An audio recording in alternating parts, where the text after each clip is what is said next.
سریا کیا ہے اور اس حوالے سے حدیث کا اصل مفہوم سمجھنے کے لیے ویڈیو کو آخر تک ضرور دیکھیں۔ اعوذ باللہ من الشیطان الرجیم، بسم اللہ الرحمن الرحیم۔ سورہ ستارہ، کیا سچ ہے کیا جھوٹ؟ آج کل اخبار دیکھ لیں، ٹی وی دیکھ لیں، ویڈیوز دیکھ لیں، ایک بحث بہت زیادہ چل رہی ہے کہ 12 مئی کے بعد کرونا کی وبا ختم ہو جائے گی، اور اس پیشن گوئی کا جو سورس ہے، منبع ہے، اسے آپ صلی اللہ علیہ وسلم کی ایک حدیث مبارکہ بتایا جاتا ہے۔ اب اس حدیث مبارکہ کے حوالے سے بھی بحث ہے کہ اس حدیث میں امراض کے خاتمے کے حوالے سے بات ہو رہی ہے، انسانی امراض کے حوالے سے، یا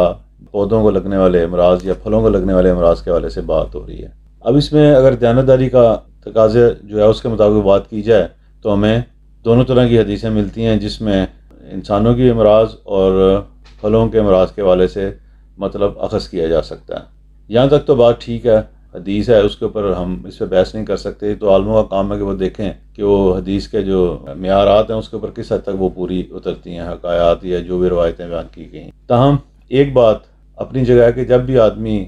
ایسے کسی کام میں داخل ہو جہاں پہ آپ صلی اللہ علیہ وسلم کی ذات گرامی کا تعلق ہو، تو اسے بولنے سے پہلے کچھ سوچ لینا چاہیے، اور سوچنے کے ساتھ ساتھ کچھ تحقیق بھی کر لینی چاہیے۔ میں نے اس حوالے سے جتنا دیکھا تو مجھے ایسا محسوس ہوا کہ ہمارے بڑے بڑے صاحبان علم جو اس حوالے سے اپنی ویڈیوز ریکارڈ کروا رہے ہیں، وہ کہیں نہ کہیں ہوتا کھا رہے ہیں۔ ہر دو صورتوں میں کہ اگر ہم ان حدیثوں کو جو اس حوالے سے بیان کی جا رہی ہیں سورہ ستارہ کے حوالے سے، چاہے انہیں ہم پھلوں کے امراض کے اوپر لگائیں، پھلوں کی بیماریوں پہ لگائیں، یا انسانی یا معاشرتی امراض یا ماحول کی خرابی پہ لگائیں، وہ بھی سورہ ستارہ کے ساتھ منسوب کر کے، تو اس کا مطلب ہوا کہ کہیں نہ کہیں ستارہ پرستی کا معاملہ درمیان میں آ جاتا ہے۔ اب جب میں نے اس میں دیکھا تو بہت ساری اس میں حدیثیں ہیں، لیکن سب سے جامع اور سب سے ایک مکمل بیان جو مجھے ملا وہ بخاری شریف کی حدیث میں تھا۔ پہلے میں آپ کے لیے اس حدیث کو پڑھ دیتا ہوں اور اس کے بعد اس سلسلے میں مزید گفتگو کرتے ہیں۔ بخاری شریف کی یہ 2193 حدیث ہے۔ حضرت سہل بن ابی حشمہ انصاری رضی اللہ تعالیٰ عنہ سے روایت ہے کہ جو بنی حارثہ سے تھے، کہ وہ حضرت زید بن ثابت رضی اللہ تعالیٰ عنہ سے بیان کرتے ہیں کہ رسول کریم صلی اللہ علیہ وسلم کے عہد مبارک میں لوگ پھلوں کی خرید و فروخت اس طرح کرتے تھے کہ جب پھل کاٹنے کا وقت آتا اور ایک دوسرے تقاضے کا وقت آتا تو خریدار کہتا پھل دمان ہو گیا، اسے بیماری لگ گئی، اسے کشام نے آ لیا۔ یہ سب پھلوں کی بیماریاں ہیں جن کا وہ ذکر کر کے آپس میں جھگڑتے تھے۔ جب اس کے متعلق بکثرت جھگڑے رسول کریم صلی اللہ علیہ وسلم کے پاس آنے لگے تو آپ نے فرمایا تم ایسی خرید و فروخت نہ کیا کرو تاکہ وہ انتفاع کے قابل ہو جائیں اور ان میں کھانے کی صلاحیت ظاہر ہو جائے۔ گویا کثرت تنازعات کی بنا پر آپ نے مشورے کے طور پر یہ ارشاد فرمایا۔ اب اس حدیث کا دوسرا حصہ غور کریں جس کو انڈر لائن کیا گیا ہے۔ یہاں پہ فرمایا پہ حدیث ختم ہو گئی اور اگلا حصہ قابل غور ہے۔ خارجہ بن زید بن ثابت نے مجھ سے بیان کیا کہ حضرت زید بن ثابت رضی اللہ تعالیٰ عنہ اپنی زمین کے پھل نہیں بیچتے تھے حتیٰ کہ سریا طلوع ہو جاتا اور زرد پھل سرخ پھل سے نمایاں ہو جاتا۔ اب اس حدیث کے آپ دیکھیں دو حصے ہیں۔ پہلا حصہ تو براہ راست آپ صلی اللہ علیہ وسلم سے منسوب ہے اور بیان ہے، اور دوسرا حصہ صحابی رسول کی اپنی رائے یا گفتگو پر مبنی ہے جس میں سریا کا ذکر کیا گیا ہے۔ بہرحال بہت ساری حدیثیں ایسی مل جاتی ہیں جس میں سریا کا ذکر کیا گیا ہے اور اس کو پھلوں کی بیماریوں یا انسانی بیماریوں کے ساتھ متعلق کیا گیا ہے۔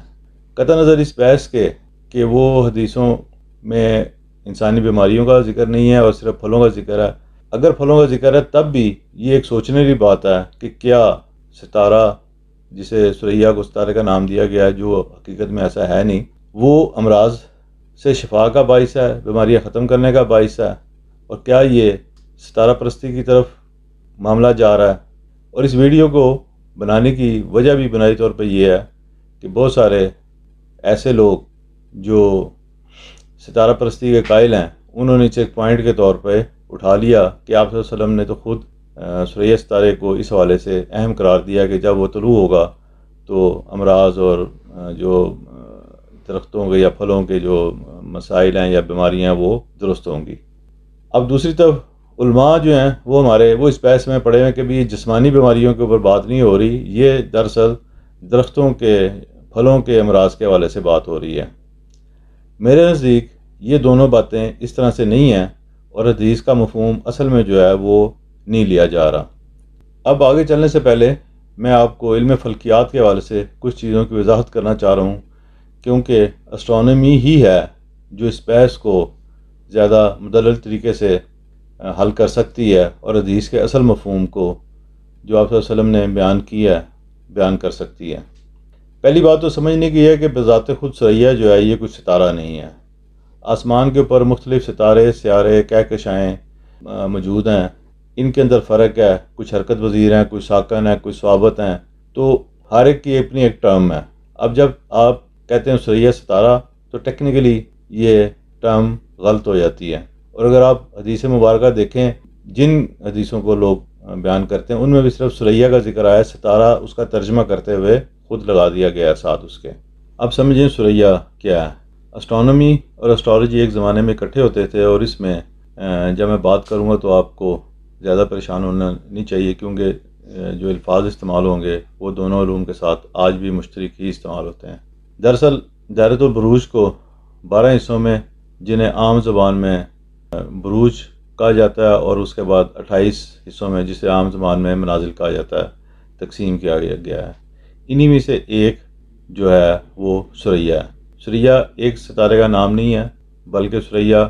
6 سے 7 روشن ستاروں کا ایک مجموعہ ہے جو آسمان پہ رات کے وقت ہمیں نظر آتا ہے۔ اور یہ بات بھی سمجھ لیں کہ صرف 6 یا 7 نہیں بلکہ کئی ہزار ستارے اس کے اندر شامل ہیں، جو بہت چھوٹے یا بہت کم روشن ہیں اور جو زیادہ نمایاں نہیں ہیں، لیکن جو ہم نمایاں ہیں وہ تقریباً 7 ستارے ہیں، اور انہیں 7 بہنوں کا نام بھی قدیم داستانوں میں دیا جاتا ہے۔ اب اس سے کیسے ہم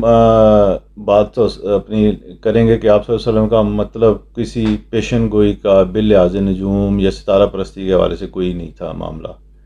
اس میں دیکھیں پرانے زمانے میں کواکب، ستارے، ثابت بروج جتنے بھی ہیں یہ سارے کے سارے مختلف کاموں کے لیے استعمال ہوتے تھے۔ ان کاموں میں کیا تھا؟ تعین وقت۔